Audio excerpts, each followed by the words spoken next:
Kasama tayo sa dilim. Hawak kamay sa Team Trillanes po ang pagtitiwalaan ng mga taga-Caloocan.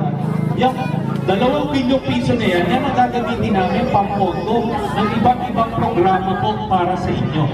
No? Meron po kami nakahandang programa para sa mga sanggol, mga bata, mga estudyante.